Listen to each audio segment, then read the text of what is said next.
guys, it's Ty and welcome back to my channel. So today I want to talk about two new release thrillers that I have recently read, and each of these books, they revolve around real life true crime cases. So one thing to know about me is that I love a good true crime case. So I watch a ton of YouTube videos. I am subscribed to quite a number of different crime podcasts.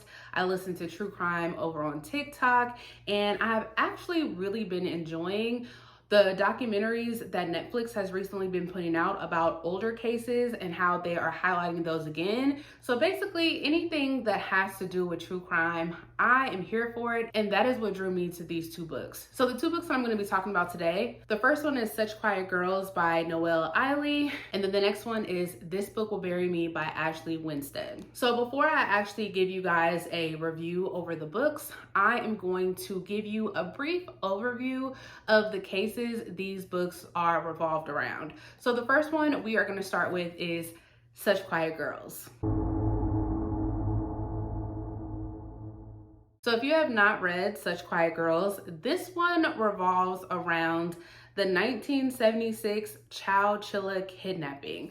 I was actually already familiar with this one, and I think I had actually heard about it over like the last year or two. So that is actually why I really wanted to pick up Such Quiet Girls.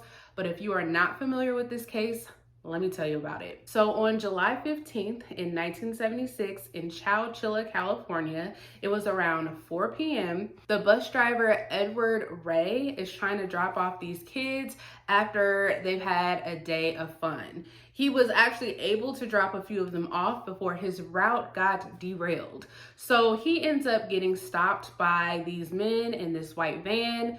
These men get on this van, they have guns, they have these stockings over their face, so they are terrifying not only the bus driver, but these 26 kids that he has with him. These three masked men then usher all of these kids and the bus driver off of the bus, and they split them up into two vans. So I think like 12 of them went into the white van, and then 14 of the children, including Edward Ray, went into this green van, and then they were driven for 12 hours over 100 miles away from their original location in Chowchilla. In these vans, everything is like blacked out, so these kids and Edward aren't able to look out of the windows. And you know, in those like utility vans where there's like kind of like a partition where you can see whoever is driving, they even had that blocked off. So these children and the bus driver, they have no idea where they are going. So after 12 hours and 100 miles later, they end up at this quarry. And when they get there, these masked men tell these children and the bus driver that they need to strip down to their underwear. And then the masked men, one of them, they end up taking down the names of the children and their ages and the name of the bus driver. And then they tell these people that they have to crawl down into this hole. So at the bottom of this deep hole, it's like this truck trailer that has been covered with like dirt and rock and other debris to hide it. And so in this hole, the kidnappers had made these like makeshift toilets. So they dug holes in the ground for them to use the restroom in. They also left bread, peanut butter, and cereal and water for them to drink. Now, there was a big concern, obviously, especially in regards to the bus driver, about how they are going to breathe down there, because it's going to be 27 people down in this hole. How are they going to get air? Well, the kidnappers sort of kind of thought about it, and they put down these like ventilation shafts to kind of circulate a little bit of air, but that's pretty much all they had. And so these kidnappers made these children and Edward climb down into this hole. They covered the hole up and they left them. So now you might be wondering, why the heck did they kidnap all of these children and this bus driver? These three kidnappers thought that this would be a good plan in order to get ransom. So mind you, these kids and this bus driver have been missing for well over 12 hours. So of course, there is mass panic, there's a mass search. The police, the community, these parents, they're all trying to figure out what happened to these children. Well, these three dingbats decide that this is going to be the perfect time for them to go ahead and call the police because they want to make their ransom to the police and they want to give the police their demands. However, because there is this massive search going on for these children and this bus driver, the phone lines are busy. People are calling in to try to leave these tips and these sightings of where these children could have possibly gone. So they couldn't get through to make their ransom to the police. So what did they do? They decide to take a nap.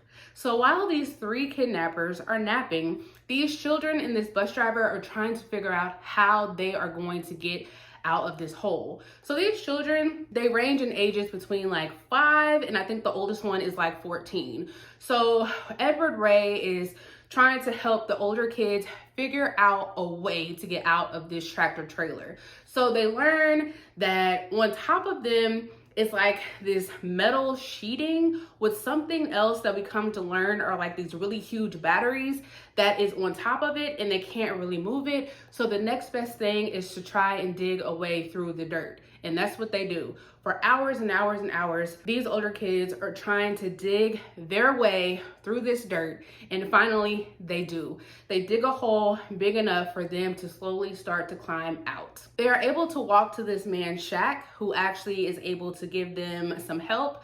They call the police. These kids, unfortunately, then have to get on another bus, and then they are transported to a rehabilitation center so that they can get the help that they need. Luckily, none of these kids actually sustained any serious injuries. They were basically all okay besides being traumatized by this incident. So at some point, these three kidnappers finally wake up from their nap and they discover on the news that the kids have been rescued.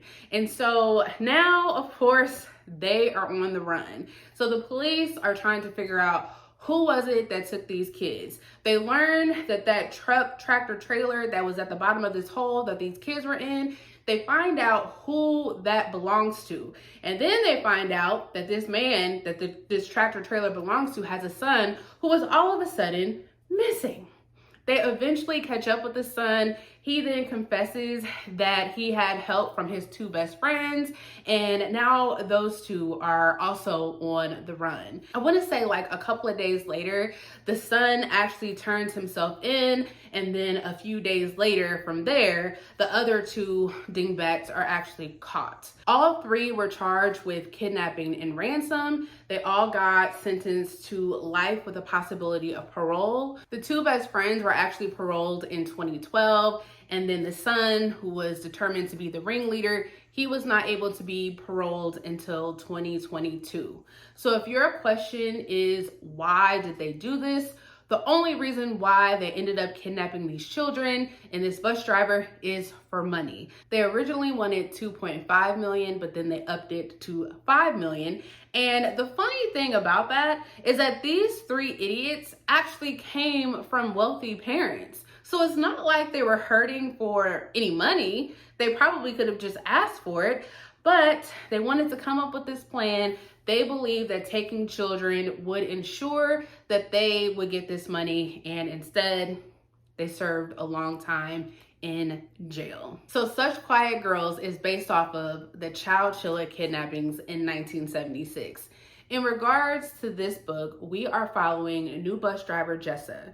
And when I say new, I mean she's only been on this job maybe a week. And so one day, her job is to take these kids to a after school program. And she has 10 kids. They range from ages like 5 or 6 to I think the oldest one was 14. And all of a sudden they are taken hostage by these men in this van. They are taken to this hole that is buried in this area that no one knows where they are. And they are told that they have to stay down in this hole until a ransom is paid. And now Jessa and these children are trying to survive. Very similar, right? But I will say that this author did a very, very good job of putting their own spin on this true crime case. So we're following Jessa, her POV, but we're also following one of the kids, and we're following Sage. Sage is the oldest kid on the bus. She's 14 and she is on the bus with her younger sister, Bonnie. We're also following Sage and Bonnie's mother, Sheena, who eventually learns that their kids have been kidnapped and she is trying to figure out how she is going to help them. Then we are also following Ted, who is one of the kidnappers, and we're getting their POV of how this plan came to be. I did enjoy this one. Like I said, I was already familiar with the case, so I could already tell you where the story was going to go and how it was going to conclude. But like I said, I think the author did a really good job of adding their own spin and doing quite a few things differently than what happened in the original case. I thought this was very fast paced.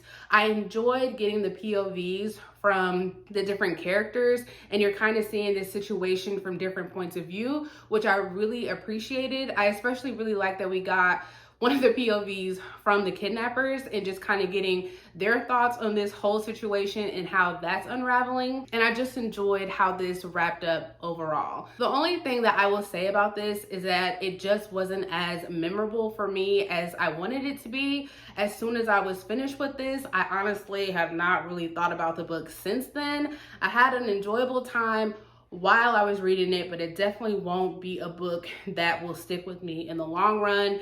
But nonetheless, I did enjoy this. This author has several other books that are released, and I am definitely going to check out more from this author. So the last case that I want to talk about takes place in Moscow, Idaho. It is on the campus of the University of Idaho, but the crime actually took place in an off-campus house. So on the morning of November 13th, 2022, a roommate in this house calls the police because she discovers that two of her other roommates are found unresponsive. When the police get there, they are met with a horrific crime scene. So this house has 3 levels. On the top level, they have discovered the bodies of Madison and Kaylee, who were best friends. They were stabbed multiple times to death. And then on the second floor, we have Xana, and I believe it was her boyfriend, Ethan. They both were stabbed multiple times.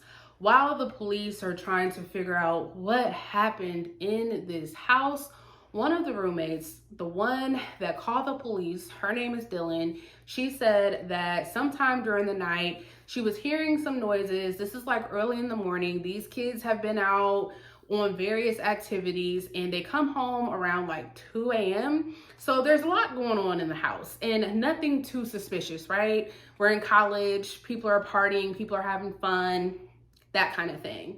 But Dylan says at a certain point, she sees who she believes is this tall man with bushy eyebrows in all black. I think they had a mask over their face, leaving their house. And then several hours after that is when she discovered 2 of her friends unresponsive, and that is how we came to know that the other students in this house had been murdered. There was also another roommate in this house that was not harmed, but unfortunately, we lost the lives of Madison, Kaylee, Xana, and Ethan. So on the crime scene, the police actually found a knife sheath that was on the bed in the room that Madison and Kaylee were found in. This is information that they actually kept from the public because they didn't want to tip off whoever could have committed this crime. The police ended up finding some male DNA that was on this knife sheath, and then they also got some security camera footage of this white Elantra that had been circling the neighborhood close to this house right before the murders took place. And then this car could be seen speeding away after the time they believe the murders had taken place. They eventually find out that this white Elantra belongs to a criminology student in TA at a school in Washington by the name of Brian Koberger. And this is who the police thinks possibly killed these students. They started getting a little bit of information about Brian that really started to pique their interest, and they were told that while he was a TA, he was very hostile toward the female students. And so this raised some alarm bells for the police. After looking into Brian some more, they later find out that his cell phone had been pinging in the vicinity of these students' house between July and November. So it's very clear that they believe that this person driving in this white Elantra that has been kind of stalking out this house is Brian Kohberger. So Brian ends up driving back to his parents' house in Pennsylvania, and on December 30th, that is when he is arrested. So the police have been watching Brian for a little bit, and they have been noticing that he had been taking out trash. And so one day they snuck into the trash, they took out a Q-tip, and they were able to get DNA and linked it back to Brian, and that is when they made their arrest. Brian ended up pleading guilty, and he got 4 consecutive life sentences plus 10 years for the burglary. I'm pretty sure he was sentenced in July of 2025. So at the time I'm filming this month is when he got his sentence. And he ended up taking a plea deal. That way he didn't have to actually go to trial. So even though these families have a person who committed these murders, they don't really feel like justice was served, especially because nobody knows the reason why Brian committed these murders. If you are not familiar with this, I would actually kind of be shocked especially because he just got sentenced. This case has been reignited everywhere. There is a ton of information, especially on YouTube, of videos that you can watch. So if this is a case that you're interested in, I definitely think you should check it out. I have just given you the bare bones of what happened in the conclusion, but there is so much more into this case that is pretty interesting to listen to if you guys are interested. So that brings us to the book, This Book Will Bury Me. So in this one, we are following this girl, this college girl. Her name is Jane. And Jane just lost her father. I believe he had a heart attack. And she is really struggling with his death. And she just feels like she wants to find out more about her father and more about what led him to not wanting to take care of himself. And due to that is what potentially caused his heart attack.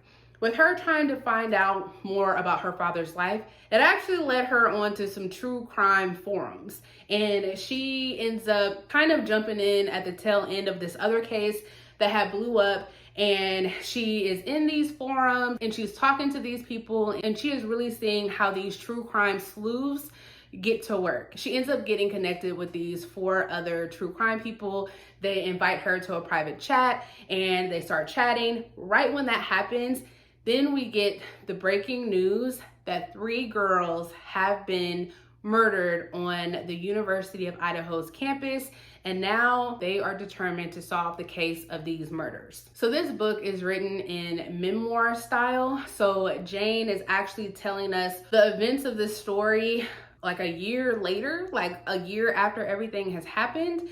And so she's actually talking to you as the reader, which I actually liked. I liked again how this author was actually able to put her own spin on the Idaho murder case as well. When it first starts and you first get the details of this case, you can very clearly see where the inspiration came from, but she adds in so much more that you really don't know where the story is gonna go. I actually liked where the story went and how it concluded. I liked the different characters that we followed and their backstory. Another part of this book that I also really enjoyed is her commentary on internet sleuthing and these true crime forums and these random people basically trying to solve these crimes. Because a lot of the things that take place in this book, we are watching like these true crime forums in real time and how they're putting all of their ideas together, how they are using different ways to investigate outside of what the police are doing.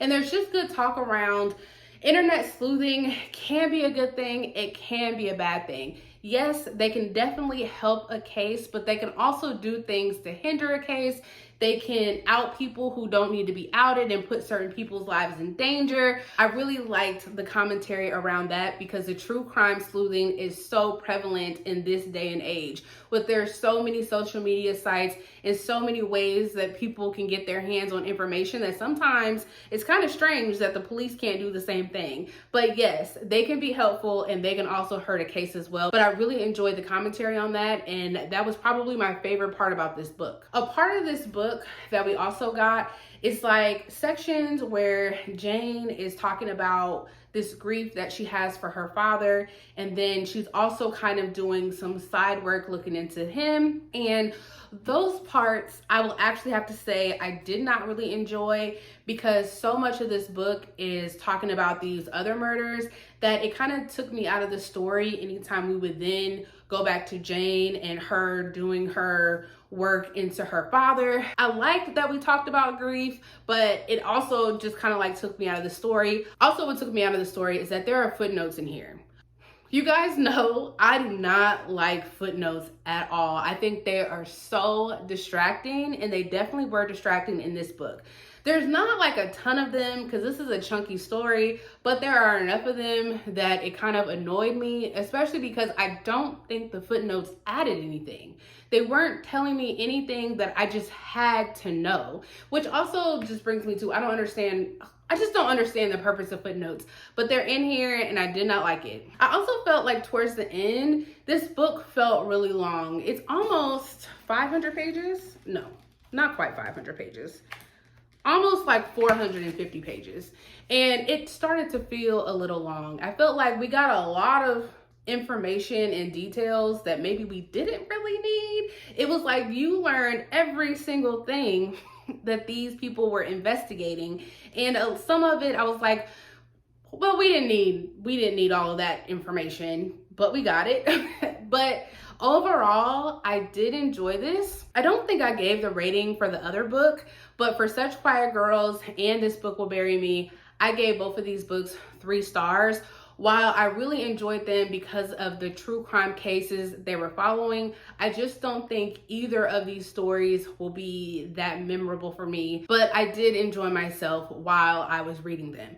I will say in this book, Ashley Winstead has a lot of information in the back in regards to her research that she did for this book specifically. So if you like to know that kind of thing, if you like to know where they got their information, this is definitely in there for you in this book. So that is actually all that I have for you guys. Please let me know your thoughts if you have read either of these books. Let me know if I have convinced you to pick either of these up. But I will see you guys next time. Bye.